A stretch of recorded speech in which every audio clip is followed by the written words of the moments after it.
이재명이 이낙연 경선 후보를 제치고 더불어민주당의 최종 대선 후보가 되고 지금까지 후보 교체설 이야기는 끊임없이 제기됐습니다. 특히 이런 여권 내부의 분위기를 예측한 사람이 바로 지난 국민의힘 경선에 참여했던 장성민 세계화 동북아 포럼 이사장이었는데요. 장 이사장은 설 명절을 전후해 대장동급 핵폭탄 몇 개가 폭발할 것이다 라고 주장했습니다. 자, 그런데 이게 현실화되는 분위기입니다. 국민의힘의 내부 분열로 1위 자리를 차지한 이재명에게 악재가 연이어 터지고 지지율도 요동치기 시작했습니다.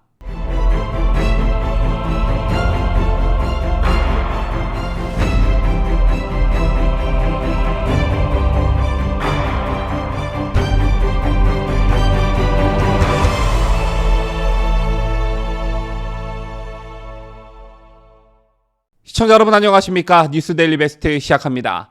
오늘 오전 전해진 충격적인 소식에 많이 놀라셨을 거라 생각합니다. 이재명 변호사 대납 의혹 녹취록 제보자가 숨진 채 발견됐다는 소식이 속보로 전해졌는데요. 이재명과 관련한 사람들이 연이어 극단적 선택을 했다는 소식이 전해지며 국민들은 충격을 넘어 오싹함을 느끼지 않을 수 없는 지경에 이르렀습니다.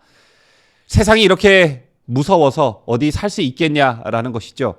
자, 아마 오늘 오전 전해진 이 소식을 두고 이재명과 별개의 일이다라고 생각하시는 국민들은 안 계실 겁니다. 그만큼 이재명 후보에게는 크나큰 악재가 아닐 수 없는데요. 이것 말고도 대장동 재판에서 김만배 씨 측으로부터 이재명의 실명이 직접 언급된 것도 민주당과 이재명으로서는 굉장히 치명타로 작용하고 있습니다. 씻을래야 씻을 수 없고 벗겨낼래야 벗겨낼 수 없는 이재명이 걸어온 흔적들이 하나둘씩 되살아나며 마치 이재명은 이런 사람이다라는 것을 유권자들에게 알려주고 있는 듯합니다. 이번 주 들어 굉장히 많은 여론조사 결과가 발표됐습니다. 여론조사별로 다소간의 차이는 존재하지만 대체적으로 윤석열 후보의 지지율 하락세가 멈췄거나 소폭 반등했다. 안철수 후보의 지지율이 큰 폭으로 상승했다. 이재명 후보의 지지율은 30% 중반의 박스권에 갇혀 있다. 이런 정도로 정리할 수 있을 것 같은데요. 오늘도 어김없이 여론조사 결과가 공표됐습니다. 리얼미터의 여론조사인데 윤석열 국민의힘 후보와 안철수 국민의당 후보가 단일화할 경우 누가 나서더라도 이재명 더불어민주당 후보를 이긴다는 조사 결과가 나왔습니다. 우선 해당 여론조사를 전해드리면 다음과 같습니다. 리얼미터가 YTN 의뢰를 받아 지난 10일부터 11일 양 이틀간 1,011명을 대상으로 실시한 조사에 따르면 윤 후보로 단일화할 경우 윤 후보는 43.6%, 이 후보는 38.1% 지지를 받는 것으로 집계됐습니다. 두 후보 간 격차는 5.5%포인트였고요. 뒤이어 심상정 정의당 후보 4.3, 김동연 새로운 물결 후보 1.5% 순이었습니다. 또한 안철수 후보로 단일화할 경우 안 후보는 42.3%, 이 후보는 33.2%의 지지를 받는 것으로 조사됐는데 두 후보 간 격차는 9.1%포인트로 윤석열, 이재명 간 대결의 격차보다 더 벌어졌습니다. 그런가 하면 단일 후보에 적합한 인물이 안 후보라는 응답은 39.6%, 윤 후보라는 응답은 35.6%로 오차 범위 내에서 안 후보가 높게 나타났고요. 적합한 인물이 없다는 응답은 22.5%였습니다. 또한 단일화 가능성에 대해 불가능하다는 47.1%, 가능하다는 43.5%로 조사됐습니다. 지금까지 전해드린 여론조사 결과를 보면 결론적으로 윤석열, 안철수 후보가 단일화에 성공한다면 이재명을 무조건 이긴다는 결론이 나오는데요. 그렇다면 윤석열, 안철수 후보가 각각 따로 출마한다면 어떤 결과가 나올까요? 단일화 없이 다자대결을 벌일 경우 윤 후보 39.2%, 이 후보 36.9%, 안 후보 12.2%, 심 후보 3%, 김 후보 1.1%로 각각 조사됐습니다. 만약 이러한 지지율 추이가 계속 유지된다면 야권 지지층의 이른바 사표 심리가 더해져 지지율이 더 높은 윤석열 후보 쪽으로의 표 쏠림 현상이 일어날 것이다 라는 분석도 함께 나오고 있습니다.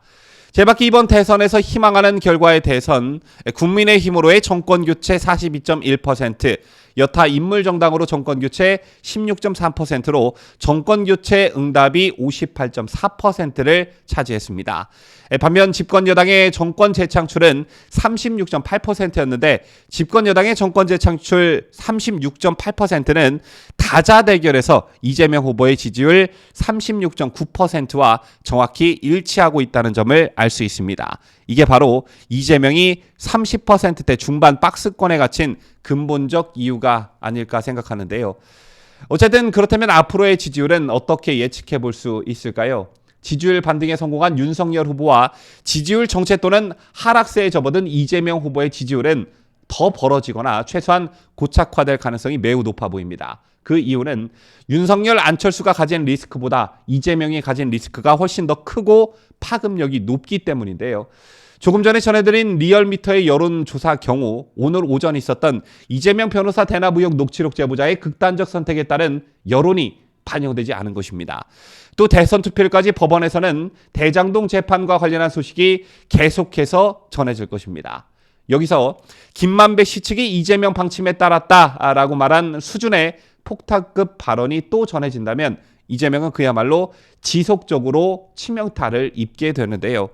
여기에 국민의힘 윤석열 후보는 당내 갈등을 봉합하며 정책과 공약 발표에 에너지를 쏟고 있는 반면 더불어민주당은 어제 전해진 대로 송영길 대표의 발언으로 친문이 강하게 반발하며 내부 분열 조짐을 보이고 있습니다. 이런 것들을 종합해 보면 영상 처음에 언급해드렸던 장성민 이사장이 말한 대장동급 핵폭탄 몇 개가 2월 설 명절을 전후해 몇 개가 더 폭발할 것이고 이에 여권 심층부에서는 더 이상 이재명 후보로는 갈 수 없다는 고민을 하고 있다는 설이 그냥 풍문이 아니구나를 점점 실감하게 되는데요. 또 오늘 자고 일어나면 내일 아침 이재명과 관련한 무엇이 신문 일면을 장식하고 있을까요? 지금까지 저는 자유대한민국을 수호하는 뉴스데일리 베스트 민앵커였습니다.